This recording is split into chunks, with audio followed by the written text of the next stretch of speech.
This podcast is brought to you by the Deluxe Edition Network. To find more great shows on our network, head over to theden.show. Hold on, stop. Welcome back to the Shit Show 2.0. Okay, Boomer. Damn millennials. Wow. Did not know that. Even flirters who are obviously mentally ill. You want to be my wife? Oh, this is gonna go downhill real quick. What is going on, and welcome to Take on the World with Lexi and Don. Podcast Therapy Dog and Mike D.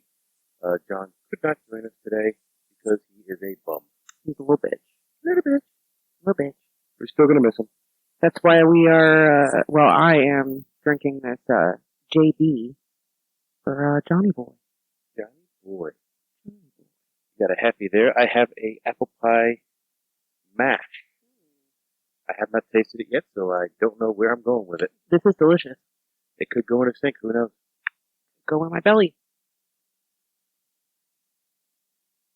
Sour, Okay. but it's not bad. You want to taste it?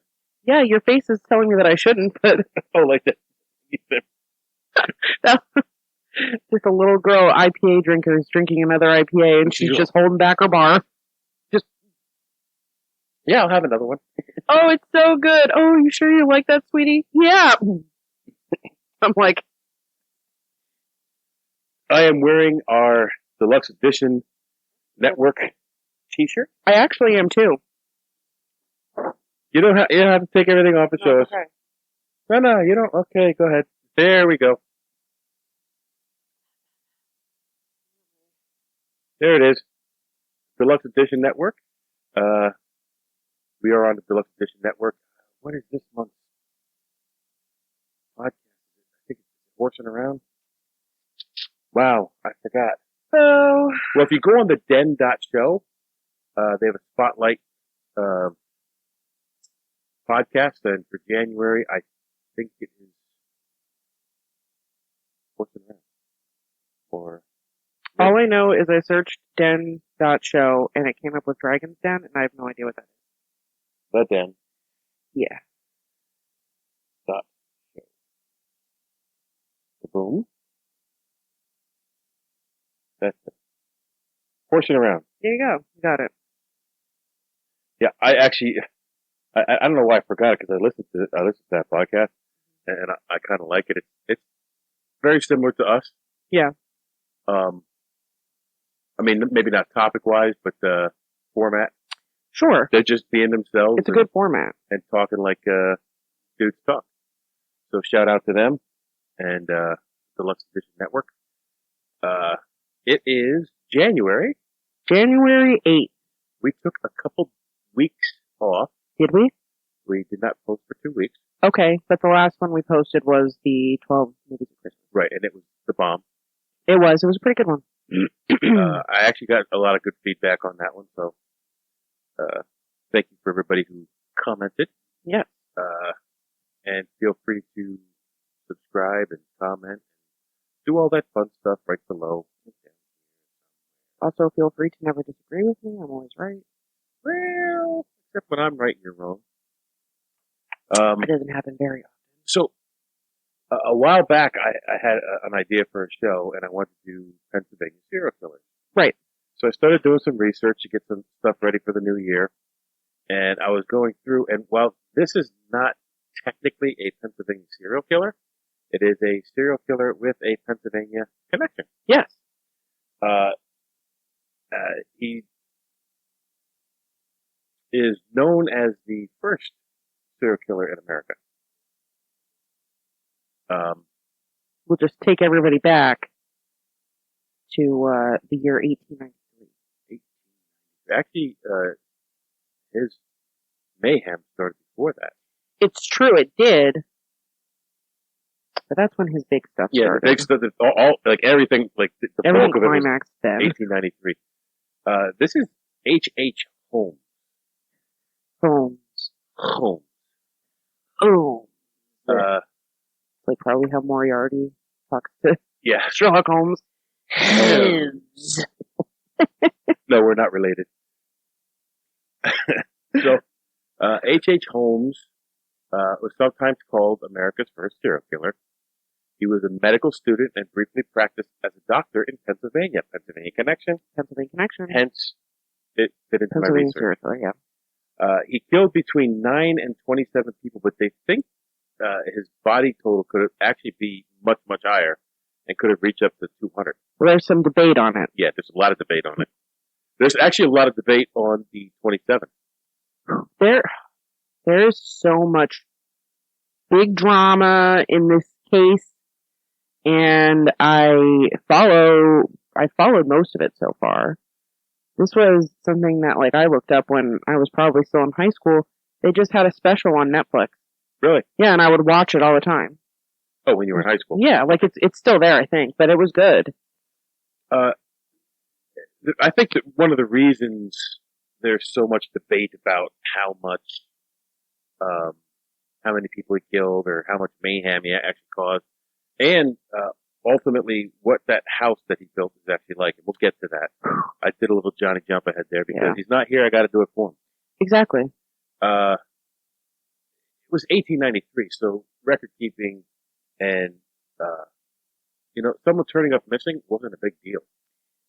And unfortunately, a lot of the people that he targeted were people that many things could have happened to. Some of them were people that just wouldn't be missed. A lot of them he manipulated. In some ways, a lot of these women helped him in his crimes, and technically men helped him in his crimes in, one way or another, whether they knew it or not. But and a lot of this took place in 1893, and everybody knows in Chicago, 1893, the World's Fair. Yep, big Chicago World's Fair. Everybody knows it. I didn't know it. Anyway, so there was a lot of people coming into town that normally wouldn't have been there, and if they turn up missing, they could turn up missing and nobody would. It's just such a big event. There's so many people. It's in Chicago. They're showing off like all this big like technology and stuff that's new for the time. It's just like someplace that if somebody disappeared there, well, like Burning Man. What World's Fair was it when we did Edison, where they did the light thing? Was that the same year? I feel like we talked about it because it was in Chicago as well, wasn't it? Mm-mm. I thought it was. Anyway, maybe it was. This guy went on to build this what they called the murder hotel, and he could use his medical expertise to easily kill and dispose of victims. And they say yes, Chicago World's Fair, 1893. So yeah, see how it connects. I was pretty sure that we talked about that. Yeah, that we mentioned it or something, or afterwards I said something. He was eventually hung for his crimes in 1896. Or was he? Oh, is there some conspiratorial? Yes. Okay. That I didn't see, so Lexi got something up on me. It's just because I watch an insane amount of documentary type videos on YouTube, and I watch the History Channel. Like, I am always going on and searching serial killer documentary just to see what's new, what pops up. So there is some drama. There's a lot more drama than what a lot of people might have thought, because it continued well after he had passed. Okay. So let's go back and start from the beginning.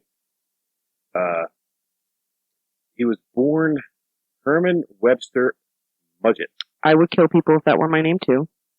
In 1861 in New Hampshire. So, I want to interject something really here. Go ahead. This is like if I just started murdering people in 2 years. Yeah. Literally, like this is a guy who's pretty much the same age as me. So it's like, whenever I think about these things, like for instance, like Jack the Ripper, I always think of it as somebody who's, just well beyond their years. Like, how do you not get caught? You have to have some sort of top-notch intelligence. I mean, not necessarily then, but I think for how big the cases are, you kind of need to have more intelligence than that. So, like, a lot of these people, I just don't think, like, oh, it's just, like a young guy.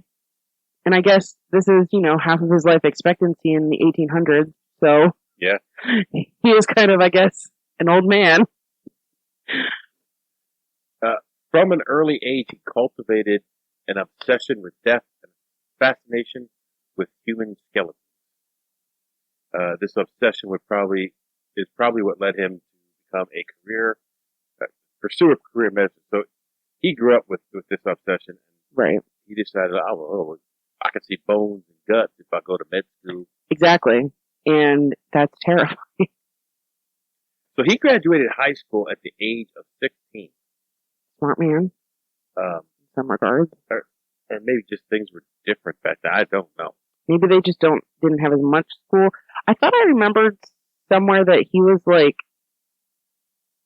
not that he was like lackluster, but he just, like for the things that he did, he like wasn't as smart as you would think he is, which kind of makes sense, like looking through to other stuff. Well, they don't say anything about his grades. They don't say anything about being picked on.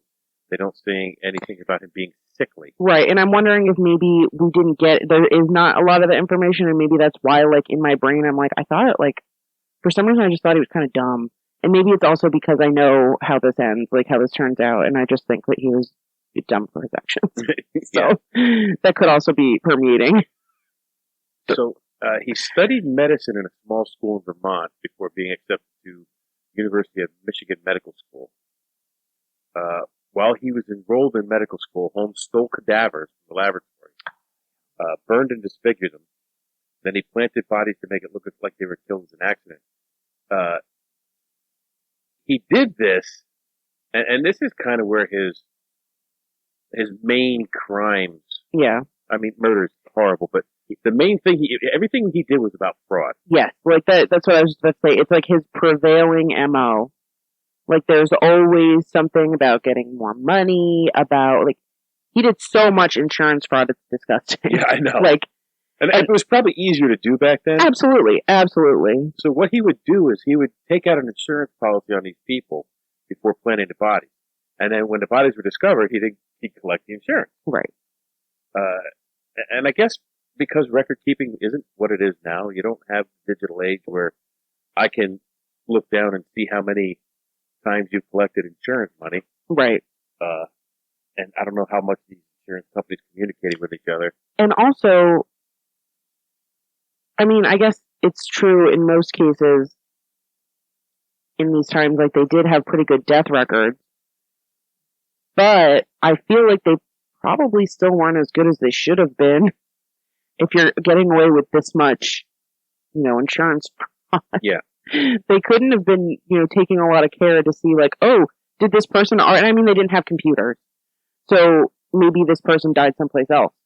Right. I happened to seeing the county archive in the county I work. Yes. And I've seen the old books, the birth and death record books that they have to keep forever. Right. And they're these big leather-bound books. And if you want to find information, you have to page through these volumes and volumes of huge leather-bound books. And I really can't. Are they alphabetical or are they just by date? I think it's just. I would think it was just by date. Today somebody died. Yeah, that's right. And then, so even imagine it's even harder to find somebody because you're like, oh, somebody claimed that this person died. I can't just look alphabetically in this book and figure out when they actually died or if I have a record of them. Right. So he passed his medical exams in 1884. After school, like the same way he was in college, he worked at an anatomy lab, and he would mutilate the cadavers and continue to defraud insurance companies. This next thing is like, it came out of the blue for me. Yeah. So I guess he was in New York, and he was the last person seen with a missing little boy. Yeah. And there was no other information other than that. It wasn't that the boy was found dead, he was molested. There was no other information except he was the last person seen. I want to say that that's one of the things that it was talked about a little bit more in some of the documentaries that I watched. Like, there is a little bit more information on it, but it's just one of those things where you just, I don't know.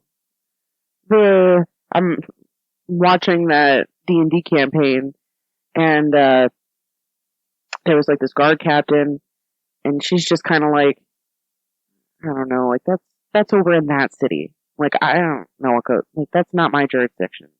And I kind of feel like that's how it was. Yeah. And I need to worry about my place. I can't worry about yours. right. And I think that's very realistic, especially in those times. And you look forward to other serial killers, some that we've talked about, like Ted Bundy, Ed Kemper, John Wayne Gacy. There's somebody else that I'm specifically thinking of that I can't remember their name. It's not Charles Manson, but around that time.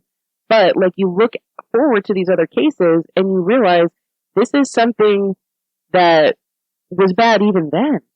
Like, Ted Bundy, I'm pretty sure it was such a huge deal that the police in Seattle contacted the police in California or wherever it had been. I'm pretty sure it was California. But they contacted them to say, hey, what information do you have on this guy? That was the 70s, right? Yeah. Yeah, well, in the 70s, like, police work and communication between departments. That's when it started. It started going on the uprising. Yeah, NCIC. Because I think of things like Ted Bundy and the Night Stalker. Yeah. Stuff that I'm trying to think of. That's where all this. That's what not I all of thought it, you were but trying to think of. Because yeah. That's where a lot of that came. The Night Stalker. Yeah, the Night Stalker. And, like, even looking down, like, towards Florida, like, there was the, Gainesboro Ripper? Gainesville Ripper.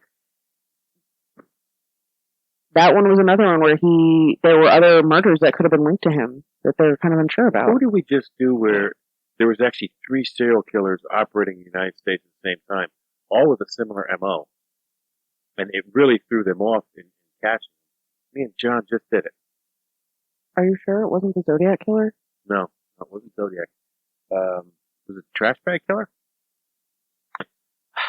I think it was I Trash Bag Killer. know who you're talking about because I feel like I just watched an infographic show on them. Because I feel like this sounds familiar to me too. Yeah. But that's like something that you see in a lot of these cases where they didn't talk to each other. It's like, okay, well, that's your city. This is my city. The late 1800s, you just didn't have the communication capabilities that you had going into the 70s, 80s, 90s. Right. All thanks to 1893 Chicago World's Fair. Boom. Here we are. We come full circle.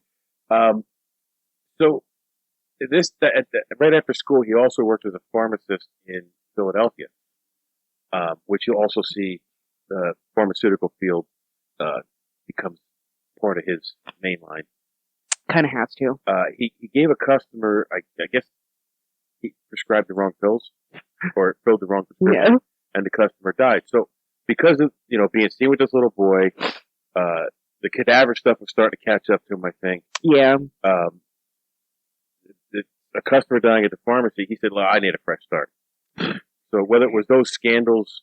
He's like, I've kind of sucked the East Coast dry, what it's worth now. I'm going to get the hell out of here. So sometime between 16 and 25 years old. Was he was already married when he left Pennsylvania, though? Didn't know nothing about marriage. It came up no place in my... Really? I went on... He did have a wife. I think he had several wives at the same time. Yes, but I thought that was after he was in Chicago, but I don't know. All they said was he had several wives at the same time. Because I don't want to get too far ahead, but there's something that comes up later where he rides a train, like halfway across the country. You got more research than me? I've been watching stuff about H.H. Holmes for 10 years. I've been waiting for this. So somewhere between 16 and 25, Mudgett changed his name to Henry Howard Holmes. And later in life, he'd be known as H.H. Holmes. And either do you know this? Because it wasn't clear. Like, I was on, like, Murderpedia and, the serial killer website, and each one of them had a different date. And then the wiki, it's my fallback is always like, okay, what do they say on the Wikipedia? Right. Because And if it matches, it's probably that one. yeah, so Wiki Was was also a different date.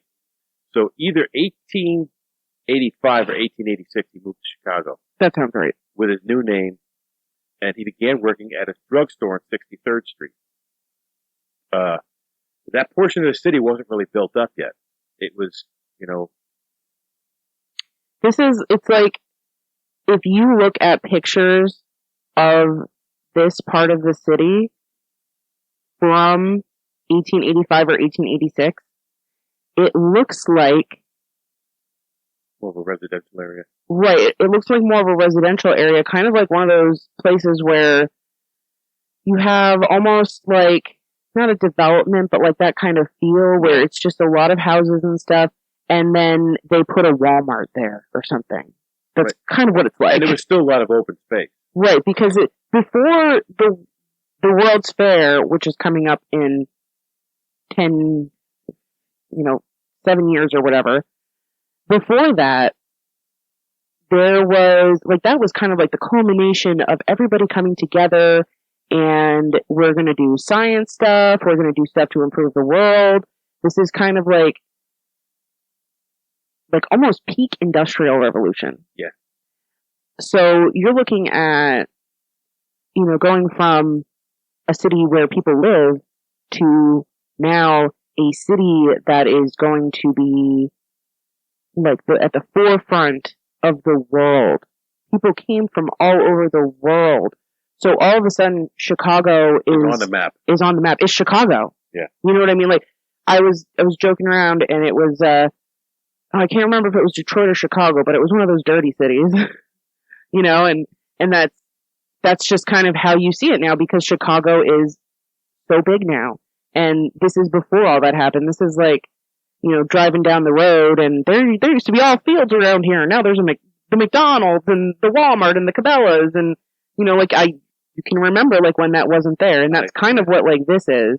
It's kind of like looking back at something like that and saying, oh, I remember when that wasn't here. And but the World's Fair created a boon in, right, it put it on the map. Yeah. So, he used his knowledge of medicine, and they said he was a very charming person. Which, I think he's kind of ugly, so. I guess you'd have to be charming. Yeah. That's why I don't need to be charming. Right. Holmes was fashionable, bright, and likable. Again. In fact, he was so likable at one point in his life, he was married to 3 unknowing women at once. I cannot wait until we get to the part that you don't have any research on, because it is one of the biggest mysteries in this case. I can't believe that it wasn't anywhere. Oh, did you see that huge fucking spider? Yeah. I'm not afraid of spiders. They don't bother me. I guess he's not huge. He's kind of tiny, but he's shiny, and he's walking weird. Just walk forward, bro. Don't crab walk. I think that's weird. Well, he's got crab walking legs, so. Yeah, but I just don't like that, he's fine if he's just walking around. I just don't like when he does the sideways thing. Where is he? I can't see him. He's right by the LG. Oh, there he is. Yeah. Hey, buddy. Mr. Spider, sir. You won't go away, buddy? So he's working at this drugstore. The owner of the drugstore passes away. And his wife took over the responsibilities of the store. However, Holmes convinced the widow to let him buy let him buy the store. After he bought the store, the widow went missing and was never seen again. Surprise, surprise, surprise. But don't worry, because she moved to California, and people who go to California never come back. Right. Yeah, so she moved to California, but they never did verify that she moved to California. And I think it's really important to let everybody know that the only reason that somebody like H.H. Holmes could exist is because cell phones didn't exist. Phones barely existed at this point in time. You could not get away with this now. Well, from watching Chicago PD that they have pods all over the city. They do. And they're just cameras all over the city. Everywhere. And every time something happens, they say, "Gotta check the pods." Well, this is the thing, and that's what's so interesting is people still try to do stuff like this. Like, yeah, everybody's got a Ring doorbell or a. But I mean, like everybody, like people will still try to get away with this stuff. Like if you look at some things that have happened like the past 10 years, it's like, bro, that's not going to work. We've had cell phones for at least 15 years. Well, they still haven't gotten Bigfoot on a good picture, so. There might be a reason, but I don't know. I can't say. So after becoming the owner of the pharmacy, he decided to purchase the land across the street. So there's a big hunk of land across the street, almost a full city block. He planned to build this building with storefronts on the street level and apartments on the third floor and all kinds of weird shit in the second floor. He began building the 3-story building. They said it was so large and unattractive and ugly. It spanned an entire city block and had nearly 100 rooms. It's like the neighborhood, they thought it was like hideous. Yeah. But nobody cared at the time because all the people coming in for the World's Fair and the city had this tremendous growth at that time. And that's why the World's Fair came there. Right. And basically he was looking forward to saying, hey, if I build this room, I can rent these rooms out when people come into the city. He's thinking, oh shit, I'm going to make a fortune off of this. So the neighborhood started calling it the Castle. It turned out to be called later on the Murder Castle. Which, by the way, does not exist anymore. Okay, Lexi, jump ahead. I'm just saying, you can still visit where it was, but you cannot visit the Murder Castle. It's important to some people. It's in here. Okay. Blowing up my spot. I have a lot of other information. So during the construction, Holmes hired and fired several construction crews so that nobody would have a clear idea what he was doing. So, like, nobody knew what the crew before them did, and the crew after them had no idea. And so on and so forth until he built this monstrosity. Kind of reminds me of the Winchester House. Yes. And that's what, when I was looking at this, I'm thinking, damn. Yeah. Because there's some similarities. There is. Crazy is a similarity. Yeah. I think. So. Time frame? It's around the same time frame. Is it? I think so. Here's the thing with this, though. Because the way journalism was and still is the way it is, when they reported on this house, it's believed by some experts that a lot of it was sensationalized. And since we cannot go back and look at it, as Lefty has already told us, we don't really know. So these are some of the horrors that the second floor, mostly the second floor, and the basement held. The reason that we don't have any clear information is because pretty much every person that went into that building died. Well, the police, there is some stuff that was supposedly documented by the police when they went in to investigate the house. But most of that was in the basement. Not a lot of it was on the second floor. Yes. And there is a lot of dispute about if the house was actually as bad as it was. Right.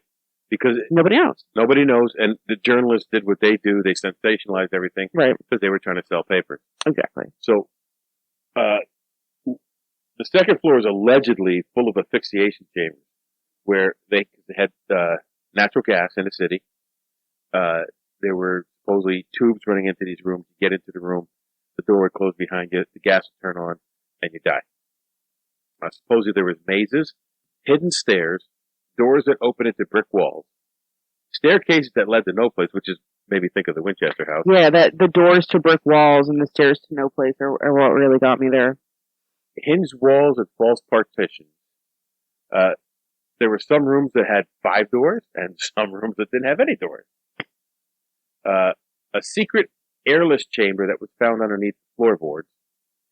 The walls were iron plated to stifle sound. So people who were living on the third floor didn't hear the screams. Holmes' own apartment had a trapdoor in the bedroom, or the bathroom. It opened to reveal a staircase that led to a windowless cubicle. In the cubicle, there is allegedly a large chute that was not used for laundry. Was not a laundry chute. The basement was designed as Holmes' own lab. It had a dissecting table, a stretching rack, a crematory. Sometimes he would send bodies down the chute to dissect them, strip them of flesh, and sell them as human skeletons to medical schools, which was actually something that happened a lot in those times. I actually saw a video, and it wasn't in the U.S., but it was in Great Britain, about people that with basically grave robbers. Yeah. And when they couldn't rob any more graves, they would just go kill people. Yeah. And strip their flesh and sell the bodies to the... Because it was such a high demand. Well, at the time, That's what I just did. Yeah. There's some static there. At the time, the medical schools just needed bodies. They didn't care where they came from. Needed bodies. They didn't care where they came from.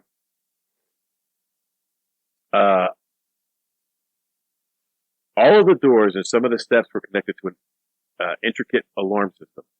So if you stepped on a step coming up, an alarm would go off. You were walking down a hall, a floorboard, a buzz would sound inside Holmes' bedroom. Again, it should be noted that these descriptions have been met with some skepticism by historians, especially in recent years, and it's worth keeping in mind at least some of the designs may have been exaggerated or even invented by the newspapers of the era. The construction was complete in 1891. So this was 2 years before the World Fair. So once it was done, and I think actually even before it was done, he would place ads in a newspaper offering jobs to young women, and advertise at the castle that they would be able to live in the castle if they worked for him. He also placed ads presenting himself as a wealthy man looking for a wife. So he was on Match.com in 1891. Yes. This podcast is brought to you by Bear Claw Kitchen. Head on over to bearclawkitchen.com and check out their amazing selection of granola bars and granola snack packs. They also have hazel and spice granola butter, maple syrup, pancake mix, and a few different flavors of jam. So, once again, head over to bearclawkitchen.com and use code DELUXE15 at checkout to save 15% off your entire order. And then it's time to devour and claw on. All of Holmes' employees, hotel guests, fiancés, and wives were required to have insurance policies. And he told them, I will pay the premium as long as you list me as the beneficiary. I'm like, no, thank you. Absolutely not. No, I'll get the insurance policy, but I wouldn't let my best friend get an insurance policy out on me. No thanks. Most of his fiancés and wives would suddenly disappear, as did many of the employees and guests. People in the neighborhood eventually reported that they saw many women enter the castle and would never see them exit. So, again, in that time, there was a lot of transient people that were going from place to place, traveling through, especially Chicago, to the far west, California, whatever. I don't know what was around at the time. Yeah. But they would travel through these cities, and they wouldn't be there long. And when they disappeared, nobody thought anything of it. Isn't this one Around the World takes place? What is that movie, Around the World in 100 Days? They're in like an air balloon or something. It's like really insane for them. Chitty Bang Bang? No, it's like really insane for them to be doing this at this time. I think it's around. Could be.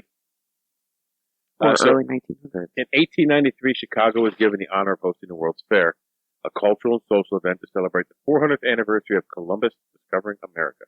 Insane. Yes, it's on many levels.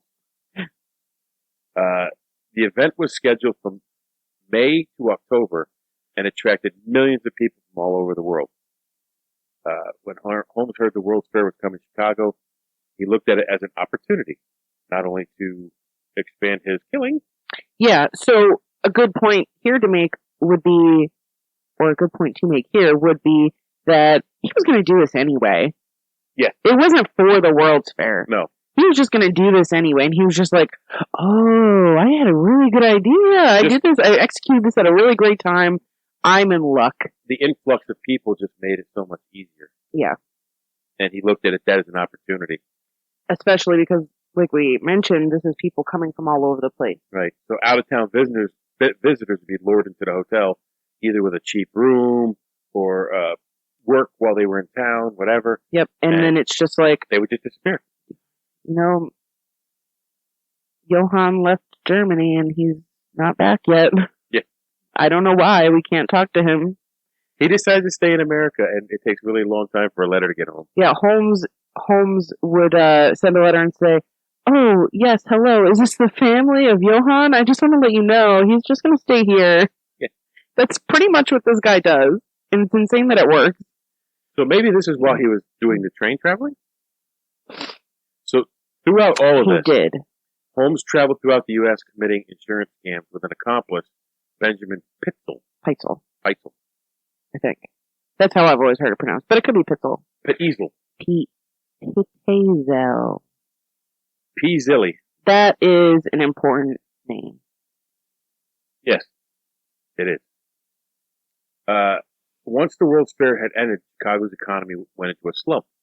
And Holmes abandoned the castle and focused on his insurance scams and committing random murders along the way. Now, what sucked about the research for this one, and as opposed to other ones we've done, we were able to run down a list of victims and maybe just honor the victims a little bit, because I don't like boosting up the killer. Exactly. I like honoring the victims. We're not talking about this to give, H.H. Holmes some sort of vindication in his death. No.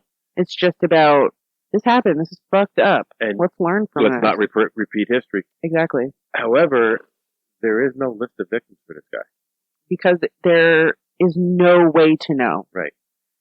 And like we said, this is he's known as the first serial killer in the United States. So, although it's pretty much been debunked that he's not. Yeah, but I'm just saying that's how. But that's how he's known, because this is like the first time that this was in the mainstream for America. I think is right. A better way to say it. He's the first mainstream serial killer. These crimes are so off the cuff compared to a standard everyday murder. Right. That people were like, I cannot believe this. A lot of the people that they put on his victim list are just people who were in the areas that he was in and have never been seen again. Right. So that's why his victim list could be 200 or it could be 9. Yeah, literally. During this time, he was stealing horses in Texas that he'd ship them to St. Louis and sell them. And he made a fortune doing that. He made a ton of money. He was arrested for this swindle and he was sent to jail. While he was in jail, he concocted a new insurance scam with his cellie, or as they called it back then, cellmate. In the business, we call them cellies. What was it? Marion Hedgepeth? Hedgepeth, I think, yeah. Holmes said he would take out an insurance policy for $10,000 to fake his own death. $10,000 is a lot of freaking money. That's a lot of money back then, especially. It's a lot of money now. Then he would provide Hedgepeth with $500 in exchange for a lawyer who could help him if any problems arose. I'm going to get $10,000. You got $500 and a lawyer, though. Right. Because he wasn't doing the hard part. Right. You're not dying. I am. The problem is, he pretty much did do the hard part. Holmes then decided to... Okay, hold on. I skipped something. Find him a lawyer who could help him. Once Holmes was released from jail, he attempted his plan. However, the insurance company was suspicious and did not pay him. So, Holmes then decided he would attempt a similar plan in Philly. So he's going back to his Pennsylvania roots. This time he would have Pitzel, one of them, fake his own death. However, during the scam, Holmes actually killed him, Pitzel, and collected the money for himself.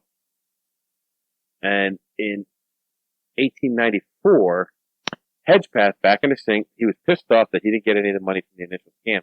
So he told police what Holmes was planning. This is when shit starts going down. Yeah. Benjamin Pitzel's wife contacts Holmes. Where the fuck's my husband? Pitzel has kids. Holmes is like, we'll work something out. Continue. Because it comes up right in the next paragraph. So the police are looking for Holmes now. They know what kind of scams he's doing. They know how to find him. And Holmes is like, all right, Ben's wife. I forget her name, Mary, maybe? I can't remember. All right, Ben's wife. I have an idea. Let's get this fixed. I don't know. I can't remember what he told her happened to him, or if he said, I don't know what happened to him, or there was not, I don't remember. But he somehow convinces her to let him take the kids, or he just takes them, and he takes them on I think the idea is he's taking them back to Chicago or someplace, and the mom's going to follow after them eventually or something like that. Well, he takes these kids, turns policies out on them, and kills them on the way to wherever he's going. They were in Canada. Yeah. Canada. And they found, I think it was one or two of the boys they found someplace on, the train tracks, on the side of the train tracks, and that's how they kind of followed him, essentially. And those are the kids that he murdered. Yeah. So, it takes a piece of shit to kill someone. Oh, absolutely. It takes a real low-life scumbag piece of shit to kill kids. Yeah. So the police tracked Holmes. They finally caught up with him in Boston, where they arrested him and held him on an outstanding warrant from the Texas horse swindle. Insane. At the time of his arrest, it looked like he was about to flee the country, and the police became very suspicious. So the Chicago police investigated Holmes's castle, where they discovered his strange and efficient method of committing torturous murders. Many of the bodies they located in the castle were so badly dismembered and decomposed, it was hard for them to determine exactly how many bodies they were, if they were human or not. And the first clue about the bizarre floor plan's true purpose came to the cops in a pile of bones they found down in the basement. Some of the bones were in acids that were eating away at the bones. Most of the bones were from animals, but some of them were human. They were so small that they almost certainly belonged to a child. One who was no more than 6 or 7 years old, which, again, low life of the highest order. When the authorities descended into the cellar, the scope of the building's hidden horrors were finally revealed. Besides blood-soaked operating table, they found a woman's clothes, another surgical surface nearby, along with a crematorium, an array of medical tools, bizarre torture devices, and cells of acid, which he used to dispose of the bodies. Holmes' fascination with dead bodies apparently lasted long past college, and obviously, I can't imagine cops of that era walking into that. No. And how it smelled. It smelled awful, and it's like this is the first time that they're ever seeing something like this. Yeah. The police investigation spread through Chicago, Indianapolis, and Toronto. And that's where, Toronto is where they discovered the bodies of, Pitzel's children who had gone missing. They linked Holmes to those murders somehow. And it doesn't really, specific. So while they were traveling, Holmes would write letters back to the kid's mom, as if he was one of the daughters, I believe it was. It was if he was like one of the daughters, he would just like write these letters back to home. So it was like, oh, like what's going on? Like, where are you guys? Like, da da da. And he would do this. So I think it was part of it was based on those letters as well. Okay. So while he was in jail, between a connection between him and at least one murder was revealed. Okay. There was a pile of financial charges.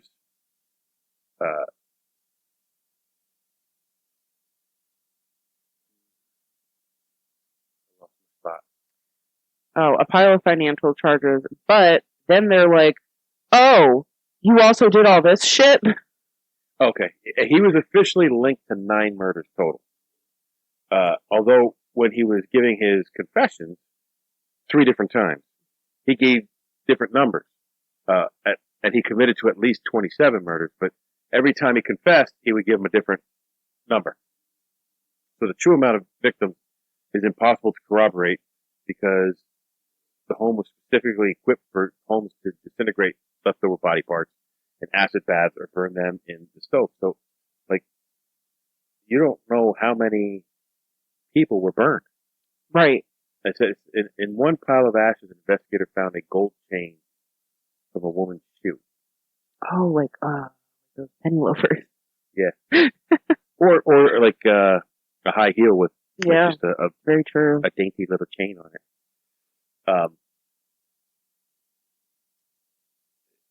Through the investigation and missing person reports, it is believed Holmes is responsible for up to 200 murders. And that's probably also very similar to the way things are now, where it's like, hey, these people kind of went missing around the same time in the same place, so He maybe must it was be him. involved. Yeah, maybe it was him, because that's like the only person that we really know of that's doing this kind of stuff right now. So maybe it's him. And I'm sure that's part of it as well. So, unfortunately, because of the time period that it took place in, and the kind of like the circumstances around the situation, he's maybe being glorified. Yeah. To be honest. And that's the hardest part. So when he went to trial, for the most part, he represented himself. And it is said that he displayed classic grace and a remarkable familiarity with the law. Kind of have to. And that was one of the newspapers saying that, so, you know how journalism is. Yeah. His charm wasn't enough for the jurors. He was ultimately sentenced to death by hanging. Bye. So, he had a request for when he was hung. This is Yeah. my favorite part of this entire thing. I know what people are going to do to my body when I'm hung. So what I want you to do, my request is, you encase my body in cement within his coffin, so that nobody can get to him and do Take the his- things that he He did. did, yeah, to other people. Yeah. So in May of 1896, H.H. Holmes was hung. The execution was an agonizing affair. When the floor dropped beneath him, his neck didn't snap like he was supposed to, and he lay twitching on the floor for about 20 minutes before he was pronounced dead. Good. You want to give me your conspiracy theory? So, there was a theory that H.H. Holmes would have never let it end this way. I think this might have been a theory by one of his relatives. I know one of his relatives was involved in it because they exhumed his corpse. Okay. Somebody said, that's not him in there. Like, that is not him. Like, he was too clever. Like, he had somebody switch places with him. Like, I don't believe that that's him. So they exhumed his corpse in the mid to late 2000s, maybe 2010s. Maybe it was like 2010 to 2015, somewhere around there. They exhumed his corpse. They went in. They broke open his coffin, which was filled with cement. And his remains were there. So what, was it him? It was one of those History Channel things where they like, yeah, like, I still don't believe that this is H.H. Holmes, but we think that it is though. Yeah, we're pretty sure it is, but we don't know. Yeah, like there was still some mystery that they couldn't figure out, and this is where I learned a lot about, like, the train travels and about, like, his other wives and stuff, because this is all information coming from kind of like a first-hand source, like a maybe a family member or something. So keeping that in mind, after all this happened, some strange fates befell the people connected with the case. The man who initially tipped off the police about H.H. Holmes, which was Marion Hedgepeth, was shot by Chicago police officers and killed. Which, Chicago PD, Did I just uncover a new conspiracy? The warden of the prison where he was being held committed suicide. The district attorney who prosecuted the case, his house caught fire. Alan Quillen, former caretaker of the castle after Holmes, who knew the most about the haunted building, died by suicide in 1914. Just 20 years after this. He left a one-sentence note that says, "I cannot sleep." Or, "I could not sleep." Well, I don't kill myself because I can't get sleep. I think the implication here is that he's not killing himself because he can't sleep. He's killing himself because of the things he was complicit in. Or the ghost. Very true. As Maybe for they were shaking his bed. Yeah. He just couldn't sleep. John, get off my bed. Not funny. I'm trying to sleep. Not funny. Did you know that you went to Colorado? Did you? Did you know? I knew. As for the murder castle itself, it is no longer standing today, as someone, Johnny Jump Ahead, mentioned. Or Lexi Jump Ahead.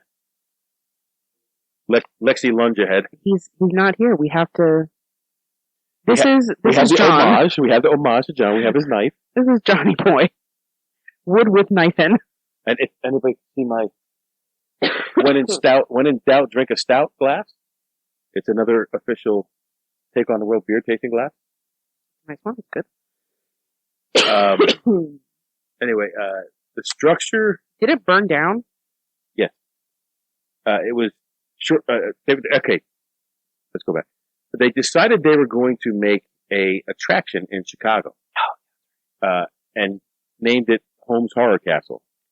Guess so what? They did all this work to get it prepared for guests, and then it burned down to the ground. To be fair, shortly after it's open. If it was still open today, I would want to visit. I would. Absolutely, I would want to visit. I slept in the bed in the room that Lizzie Borden's mother was killed in.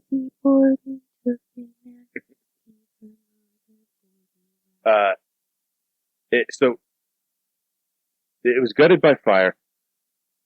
They say it was started by two men who were seen entering the building at night. So the remaining structure was torn down in 1938. I want to say nobody was sad that this building burned down. No. It was kind of like a mar on something great, which was the World's Fair. Chicago at the time. If you go there today, an even scarier sight you will see, it's a post office. It is. I've seen the post office, not because I've been to Chicago, but because it was on the exhumation of the H.H. Holmes video that I watched. I have been to Chicago. Well, I have technically. I was in the airport. Well, no, I lived just north of Chicago for a short period of time. Right. But, and I used to love Chicago, but I hate Illinois now. I've never been there. Shitty guy. But, I'd like to go to Chicago someday just to be there, just to say I've been there, you know? I saw Monsters of Rock in Chicago. Why? What do you mean? It was a great concert. That was the first time I saw Metallica, and they sucked. The sound was not well, good. Metallica does suck. No. R.I.P. Napster. So, That is H.H. Holmes. That's H.H. Holmes. He is a fucking creep. Fucking Herman Webster Mudgett. Blech, no wonder. I'm sorry, if you don't want your kid to be a serial killer, don't give him a stupid name. When we had children, we went back and forth about the names, and any name that you could rhyme with something, I would say, this is what the kids are going to do. This is what the kids are going to do. Yep. This is what the kids are. And we named Nathaniel, because everybody always shortens the name. And I didn't want him being stuck with Nate. We called him Nathan. Now he is. Mostly everybody calls him Nathan. He used to correct his soccer coach and tell the soccer coach it's Nathaniel. He did that to a lot of people. And he was insistent on being called Nathaniel. And now he has friends that call him Nate. I call him Nate. I still call him Natey. I do too. I still call him Natey. He's my baby boy. He's my baby brother. But I call him Monkey. Monkey, yeah. Monk. Electra would have been a great name. Imagine that. Well, that was your mom's fault. She wouldn't let me do it. I know, but just imagine that. Electra could have gone either way. I could have been really cool or really awful. One of the greatest superheroes ever. Electra is pretty cool. We could have named you Electra Katana. Katana spelled Kitana. Yeah. So, do you have anything else on this that I didn't cover? I'm trying to think.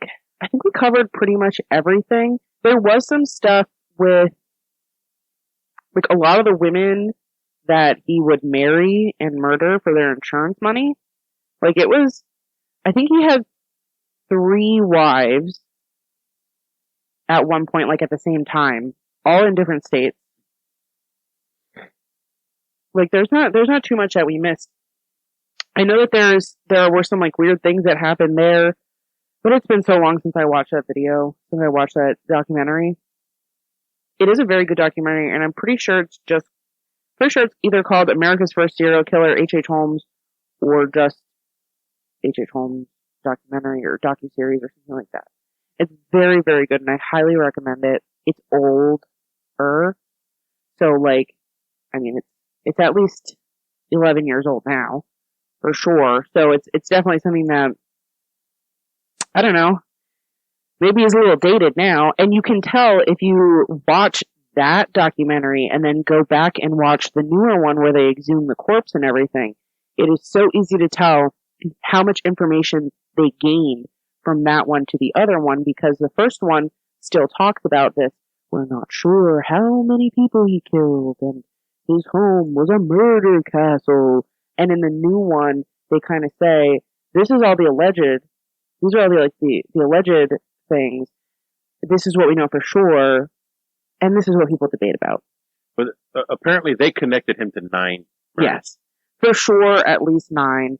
And with the amount of, like, bones and skeletal remains that they found, you can probably guess that it's more.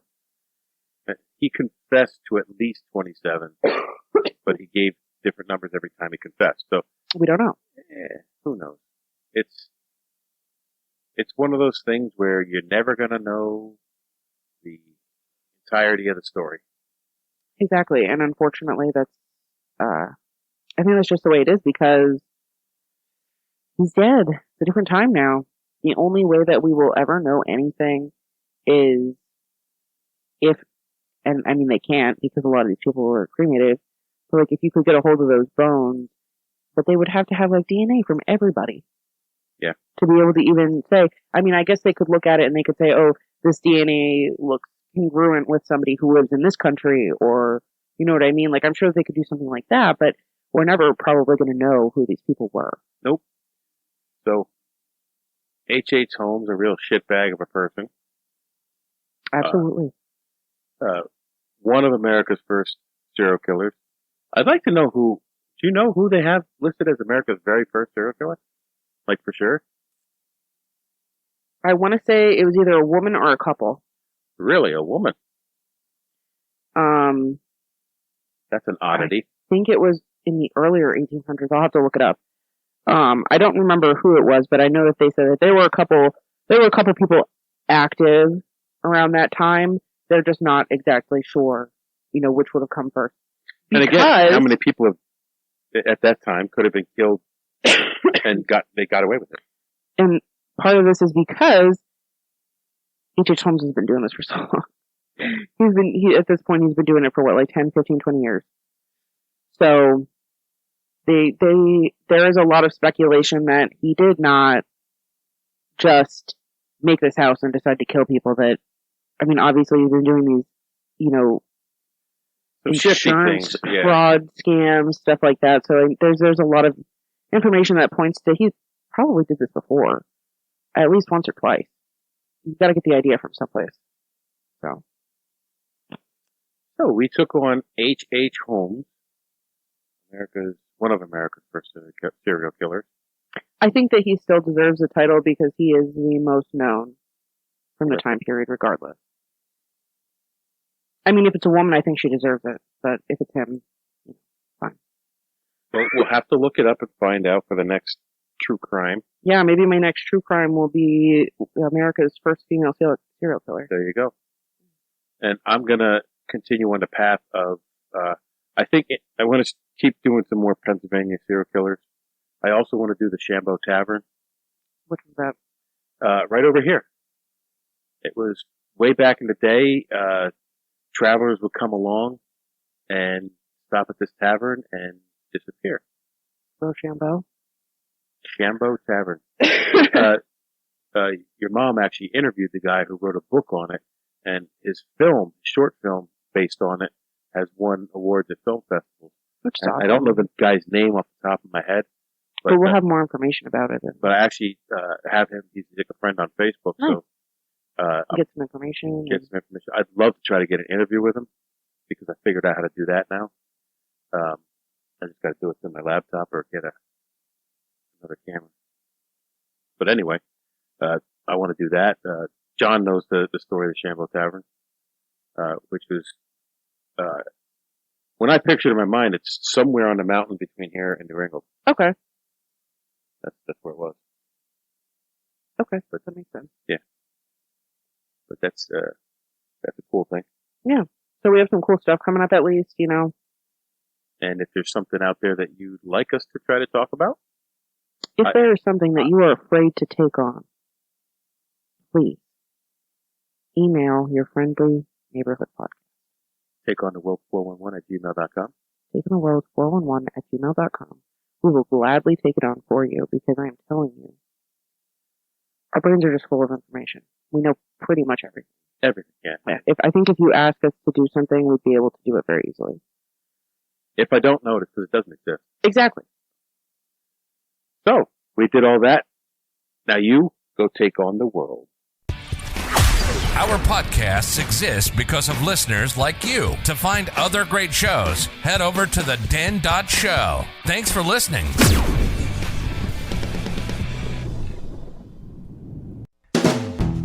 Hold on, stop. Welcome back to the Shit Show 2.0. Okay, Boomer. Damn millennials. Wow. Did not know that. Even flirters who are obviously mentally ill. You want to be my wife?